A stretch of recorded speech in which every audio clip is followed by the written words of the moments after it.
Assalamualaikum dan salam sejahtera. Saya Nazri Kahak. Ini agenda awani. Keputusan untuk membubarkan Dewan Undangan Negeri Johor sudah pun dimuktamadkan dengan perkenan Duli Yang Maha Mulia Sultan Johor. Maka Dewan Undangan Negeri Johor sudah pun terbubar dan kita hanya menunggu mesyuarat yang akan diadakan oleh Suruhanjaya Pilihan Raya Malaysia untuk menentukan tarikh-tarikh penting Pilihan Raya Negeri Johor 2022 ini. Jadi, apa maksud kepada politik negara dan khususnya kepada politik negeri Johor?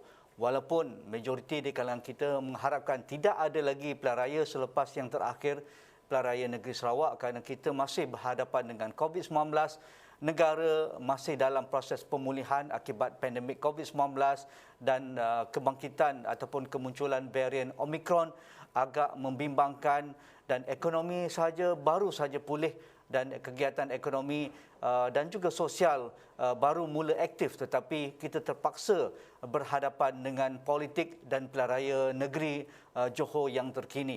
Walaupun itu bukan salah di segi perlembagaan negara ataupun perlembagaan negeri Johor, tetapi apapun ia sudah pun dimuktamadkan. Maka pilihan raya negeri Johor adalah pilihan raya negeri keempat selepas PRU ke-14, selepas pilihan raya negeri Sabah, negeri Melaka dan juga Sarawak. Jadi yang terkini negeri Johor. Jadi kedudukan di Don Johor, walaupun kita tahu ada kelebihan satu kerusi kepada Barisan Nasional selepas kematian mantan Menteri Besar Johor baru-baru ini, tetapi ia tidak memberikan keyakinan kepada Datuk Menteri Besar untuk kekal kerana beliau merasakan kerajaan ini tidak stabil.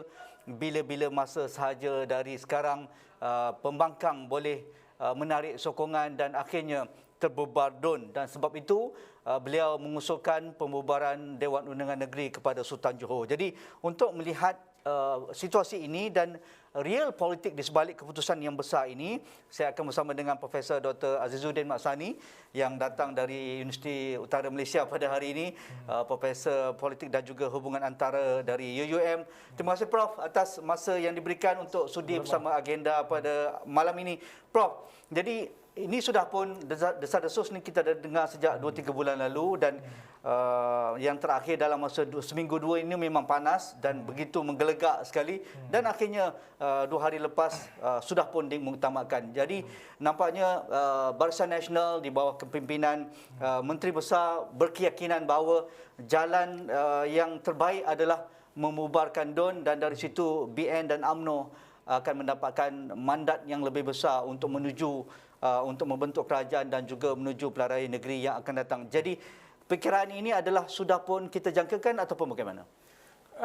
Saya melihat bahawa sebenarnya ramalan berkenaan dengan pilihan raya negeri Johor ni sebenarnya telah bermula, desas-desus itu telah bermula sejak tahun lepas lagi kan.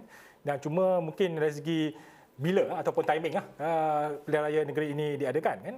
Dan kalau kita lihat memang hujah yang dikemukakan oleh bekas Menteri Besar lah, Datuk Masni berkenaan bahawa kerajaan yang wujud yang mana beliau memimpin adalah kerajaan yang tidak stabil, itu memang betul sebab kita lihat bahawa ada proses-proses di DUN sendiri yang hampir kerajaan tewas sebenarnya dalam pengundian kalau tidak ada campur tangan dari pihak speaker untuk memenangi usul-usul di DUN Jadi kerana margin tu sangat kecil DUN tu, jadi paksa dirasakan bahawa untuk lebih baik adalah diadakan pilihan raya semula supaya mandat tu lebih besar diperoleh oleh kerajaan yang memerintah dan ini ada kelebihan kepada Barisan Nasional sebab mereka walaupun bukan yang pemenang kepada PRU lepas PRU ke-14 lepas tapi mereka adalah incumbent kerajaan jadi mereka boleh tentukan bila, itu memang termaktub dalam perlembagaan lah, Persekutuan dan Negeri lah.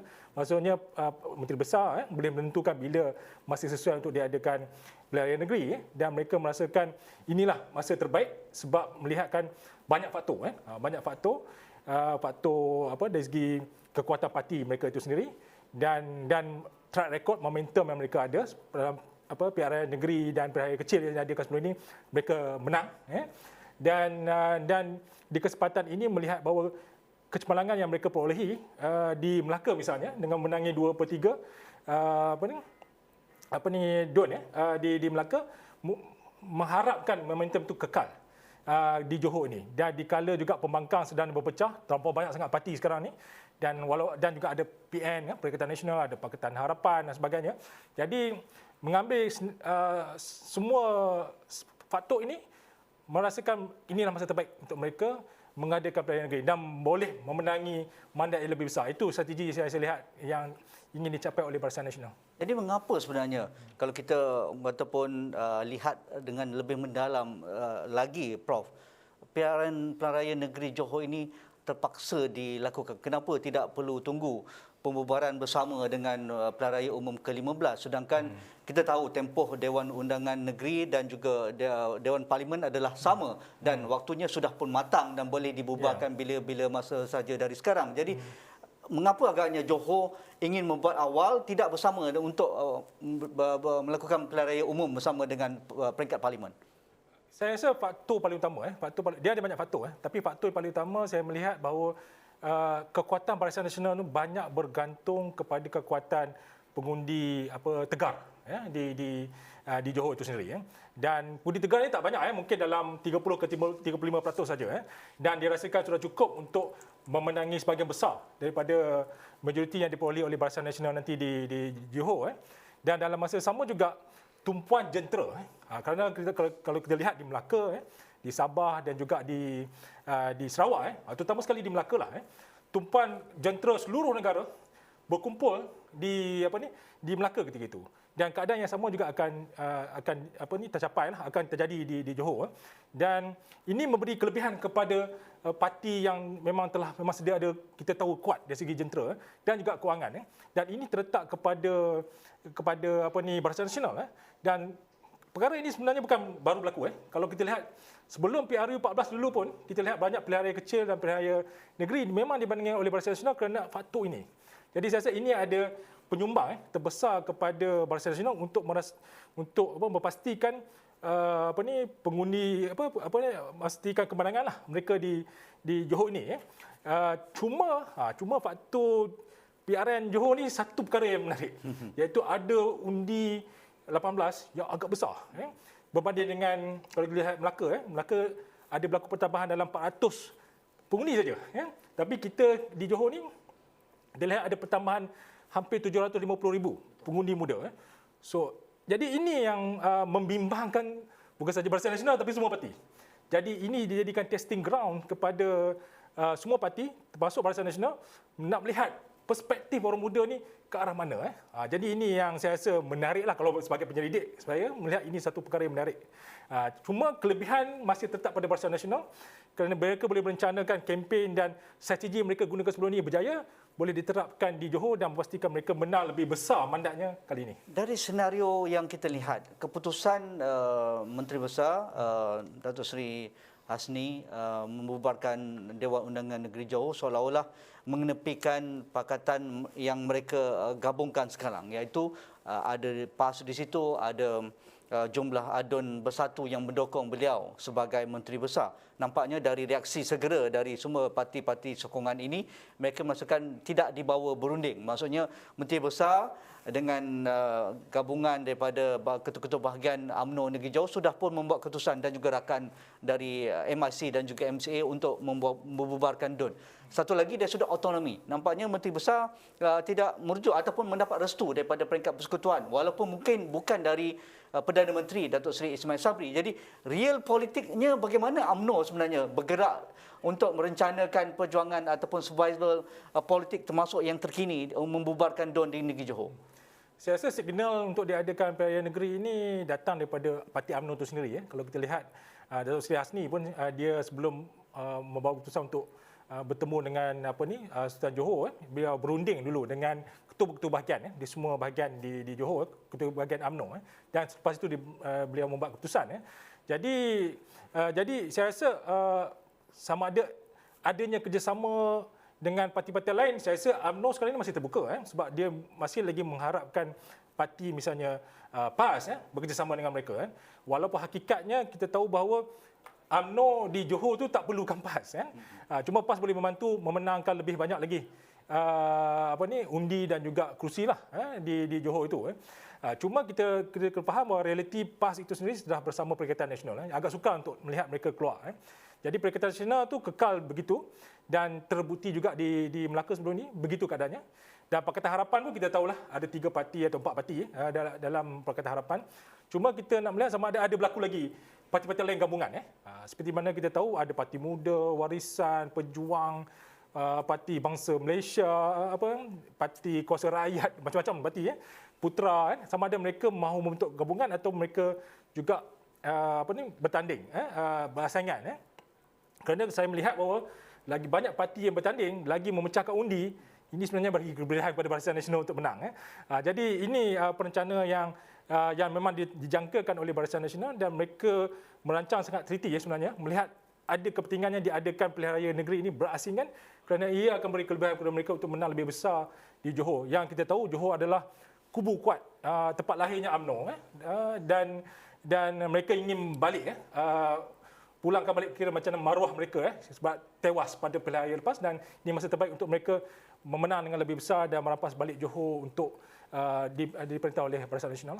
Prof mengungkapkan bahawa kekuatan ketika ini apabila UMNO membuat keputusan termasuk keputusan di Melaka menang 2/3 dan membubarkan DUN Johor, mungkin selepas ini ada negeri-negeri di bawah pentadbiran UMNO juga akan dibubarkan kerana mereka melakukan formula ataupun meletakkan formula bila peratusan keluar mengundi kurang di bawah 65% ataupun di bawah 60%, parti yang mempunyai grassroots ataupun akar umbi yang kuat dan ahli yang kuat, termasuk jentera yang kuat dan juga resources yang kuat, mempunyai banyak kelebihan berbanding parti yang tidak ada ahli yang ramai, parti yang mendapat sokongan atas sentimen isu-isu semasa dan juga parti yang mendapat sokongan daripada pengundi di atas pagar.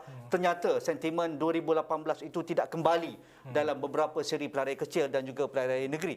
Jadi adakah untuk Johor ini dengan apa yang berlaku di Melaka dan juga apa yang berlaku di Sarawak, berkemungkinan peratusan keluar mengundi kecuali sentimen anak muda mungkin menggembeling kekuatan itu untuk merancangkan semula peratusan keluar mengundi? Adakah formula UMNO ini terlampau yakin untuk mereka ataupun mereka juga perlu berhati-hati sedikit untuk Johor kali ini? Saya rasa kalau kita mengambil benchmark Melaka lah, sebab Melaka yang ada yang terkini, Sarawak itu agak berbeza tapi walaupun jumlah keluar mengundi yang sama, tapi mungkin yang lebih dekat dengan Johor itu Melaka lah, sebab komposisi kaum dan pengundinya hampir-hampir sama Jadi kalau kita lihat daripada Melaka, seperti yang masa kita kaji di Melaka, peratusan keluar mengundi adalah 66% dan dijangkakan sekiranya peratusan mengundi itu naik ke 70 ke 75%, kemungkinan DUN tergantung tu boleh berlaku.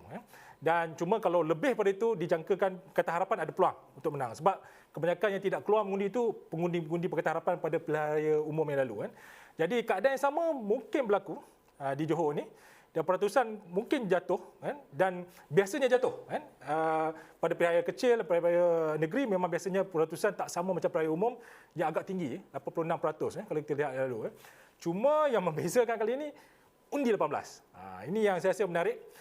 Cuma pengundi 18 ni mereka dipaksa untuk mengundi sebenarnya, wajib mengundi Cuma sama ada mereka keluar mengundi atau tidak, itu satu persoalan yang kita perlu lihatlah sejauh mana mereka keluar mengundi sebab biasanya tak semua orang muda ni mahu terlibat dengan politik Kalau kita ada sistem yang mewajibkan mereka mengundi, mungkin kita melihat jumlah keluar mengundi agak tinggi, tapi kita tidak ada sistem begitu Dan dalam konteks ini saya rasa masih lagi, sebab kita pun tak pasti pengundi muda ni perspektifnya bagaimana melihat politik Malaysia, walaupun kita tahu isu-isu yang mereka berminat macam isu-isu ekonomi, isu peluang pendidikan, isu rasuah, isu environment, alam sekitar sebagainya yang boleh menentukan mereka mengundi parti-parti yang tertentu Jadi saya rasa berbeza Melaka dengan Johor ni adalah kerana faktor ada pengundi baru yang ramai, terlampau ramai, yang kalau separuh saja keluar mengundi pun dia boleh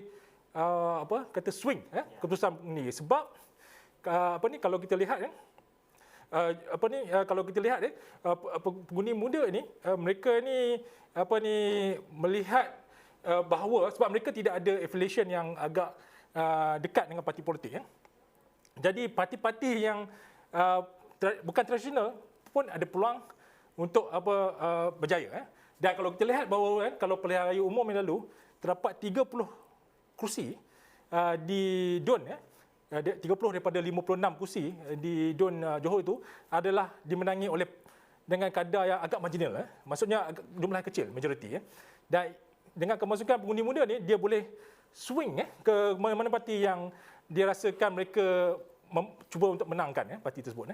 Jadi saya rasa dalam konteks ini ada peluang parti tradisional untuk menang, tapi parti-parti baru yang mungkin macam contoh parti muda yang berjiwa yang bercirinya komposisinya orang muda ada peluang untuk menang pada PRU akan datang. Jadi saya rasa strategi yang semua parti akan ambilkan adalah mengemukakan ramai calon-calon muda dan calon baru dan muda untuk meyakinkan orang muda untuk menyokong parti tersebutlah supaya mereka boleh menang dalam pilihan raya.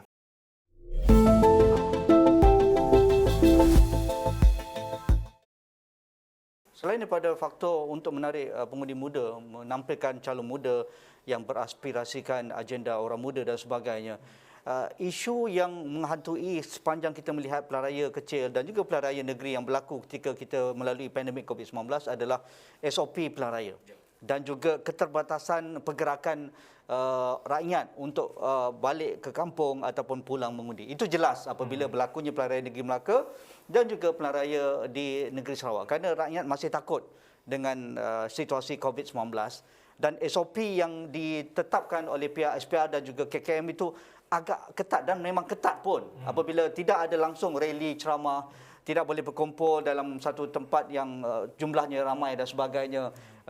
Kempen-kempen bergerak hanya dibenarkan dari rumah ke rumah dalam sebilangan kelompok-kelompok jentera parti. Jadi apabila euforia election ataupun pilihan raya itu tidak ada.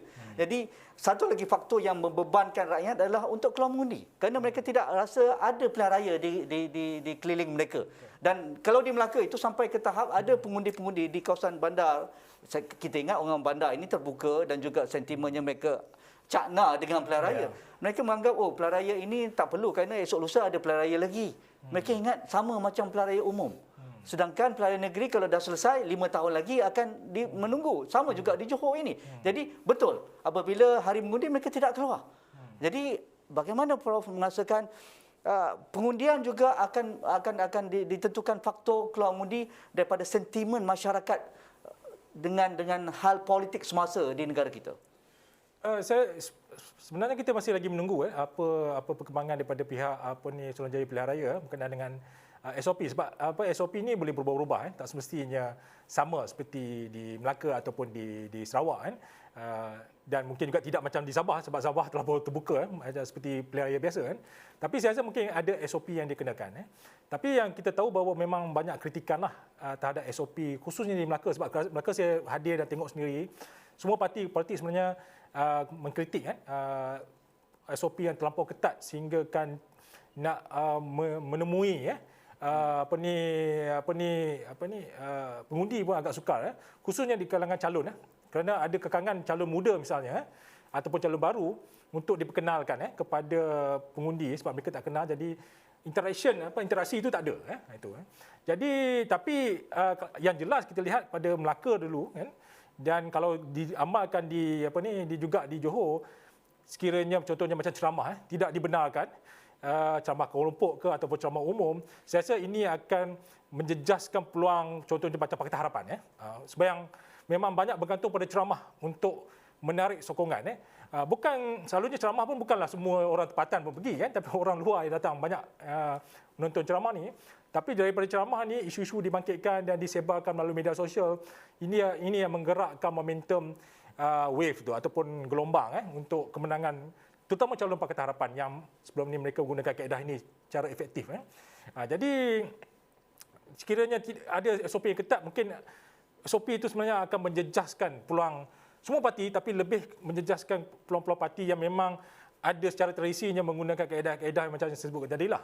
Walaupun realiti sebenarnya contohnya calon muda banyak bergantung dan mendapat maklumat itu melalui media sosial seperti TikTok, Instagram efektif tapi masih lagi tak cukup untuk mendapatkan maklumat-maklumat yang penting dan media tradisional pun agak terbataslah bagi ruang untuk berkempen kepada calon-calon. Jadi saya tak pasti bentuk macam mana SOP-nya. Saya rasa sekiranya tidak ada kekangan yang, sebab sekarang ini dalam konteks COVID-19, Omicron dan sebagainya, saya rasa keadaan masih stabil. Walaupun kebimbangan pilihan raya ini akan menyebabkan ianya merebak. Jadi kalau keadaan stabil, saya rasa mungkin kelonggaran boleh diberikan sedikit untuk berkempen. Tapi bergantung pada ini pula lah, Kementerian Kesihatan, sejauh mana Kementerian Kesihatan bagi respon dan apa tindakan yang terbaik yang harus dilakukan oleh SPR lah untuk melaksanakan pilihan raya negeri ini. Jadi dalam konteks ini saya rasa inilah faktor-faktor yang sebenarnya menyukarkan atau menakutkan ramai orang untuk pulang dan mengundi. Dan dikatakan juga ada pengundi, saya rasa lebih kurang 500,000 pengundi di Johor yang duduk di Singapura yang tak boleh balik sebab mereka bekerja di Singapura tutup sepadan, mereka tak boleh balik. Jadi kalau keadaan itu berlaku, menyebabkan jumlah pengundi akan rendah. Dan ini akan memberi kelebihan kepada pengundi tegar yang memang menetap di Johor. Jadi ini yang dilihat sebagai peluang besar kepada Barisan Nasional untuk menang, kerana pergantungan kepada undi tegar tu tinggi dan ramai pula tu di kalangan pengundi-pengundi tegar Barisan Nasional. Pemimpin pembangkang Datuk Seri Anwar Ibrahim sudah tegas melontarkan pandangan bahawa pilihan raya negeri ini tidak perlu. Kalau berlaku juga, maka ia akan memberi kemenangan besar kepada UMNO Barisan Nasional. Apa maksud yang kita boleh baca daripada kenyataan seorang pemimpin pembangkang sebelum masuk gelanggang lagi, beliau sudah mengatakan banyak kelebihan kepada UMNO dan Barisan Nasional. Tetapi dari sudut real politik bagaimana? Saya rasa itu satu statement yang mampu menjelaskan bahawa sebenarnya peluang untuk, khususnya Pakatan Harapan lah, sebab Datuk Seri Anwar di Pakatan Harapan, bahawa mereka agak sukar untuk berjaya kali ini, untuk memenangi mungkin pilihan raya negeri. Tapi kita sebenarnya tidak juga boleh disalahkan kepada Barisan Nasional, kerana mereka bijaklah mengambil kesempatan di kala ini untuk mengadakan pilihan raya negeri. Walaupun memang mengikut lunas perlembagaan dan undang-undang, tidak ada masalah. Tak ada masalah sebab tak ada kekangan dari segi undang-undang. Jadi itu yang mereka mengambil kesempatan atas keadaan ini, kerana ia akan menjamin mereka untuk menang. Saya rasa kalau peluang ini di pihak Pakatan Harapan pun, mereka akan gunakan kesempatan yang sama. Cuma kali ini kelebihan itu berada pada Barisan Nasional. Jadi saya rasa dalam konteks ini, yalah, parti-parti kelemahan juga sebenarnya kita kena kritik juga pihak pembangkang ni. Sebab mereka berpecah dan berpecah banyak. Kalau mereka bersatu, saya rasa mungkin juga ada kebimbangan di pihak Barisan Nasional untuk bersaing dengan parti-parti pembangkang ni. Tapi mereka berpecah banyak dan mereka pun tidak ada kesatu hati untuk bekerjasama untuk bersaing. Mereka sanggup berhadapan satu sama lain dan memikirkan mungkin gabungan politik boleh dibentuk selepas pilihan raya negeri ini. Jadi saya rasa kalau itu pemikiran yang ada, saya rasa memang agak sukarlah Pakatan Harapan, dan itu mungkin suara kecewa Datuk Seri Anwar jugalah melihat bahawa peluang PH itu untuk menang lebih besar kursi dan mungkin lebih banyak kursi akan tewas. Kerana kita tahu bahawa banyak kursi-kursi yang dimenangi dulu ada dengan margin yang rendah. Jadi, dan sebelum ni pula ada kursi-kursi tradisi Barisan Nasional. Cuma kerana wave pada PRU yang lepas membolehkan mereka menang. Jadi dalam konteks ini saya rasa mereka kena balik pada drawing board lah, fikirkan balik strategi parti masing-masing dan memikirkan cara untuk menang lah. Tapi realiti sekarang ni memang nampak kelebihan kepada Barisan Nasional untuk menang lebih besar di Johor. Strateginya tepat dan masa yang diangkat untuk dijadikan pilihan raya negeri Johor, masa yang sesuai untuk memberi kelebihan kepada government yang memerintah dan juga status quo, dan nampaknya sekali lagi formula itu diguna pakai oleh pihak UMNO Barisan Nasional untuk membubarkan Dewan Undangan Negeri. Tetapi apa pun boleh berlaku dalam politik ini. Mungkin dalam masa seminggu dua ini kita akan lihat banyak perkara yang akan dibangkitkan, terutamanya bagaimana percaturan pembangkang dan juga percaturan UMNO juga, rakan-rakan mereka yang akan bersama dalam BN ataupun rakan yang mendukung mereka, adakah di kalangan PAS bersama dengan BN ataupun PAS masih kekal dengan Perikatan Nasional. Jadi di situ yang jelas adalah Barisan Nasional, Perikatan Nasional, Pakatan Harapan dan juga ada lagi rakan-rakan dari Muda, dari Warisan, Pejuang dan juga PBM dan beberapa parti kecil yang muncul. Jadi adakah sama yang kita lihat bentuknya di Melaka akan muncul semula di negeri Johor ataupun mereka belajar daripada kekalahan teruk di negeri Melaka? Jadi kita tunggu Itu saja untuk agenda Awani pada malam ini. Terima kasih. Mungkin sebagai curtain raiser perbincangan kita selepas 2 hari 48 jam Dewan Undangan Negeri Johor dibubarkan. Jadi itu sahaja agenda Awani malam ini. Assalamualaikum, kita jumpa lagi.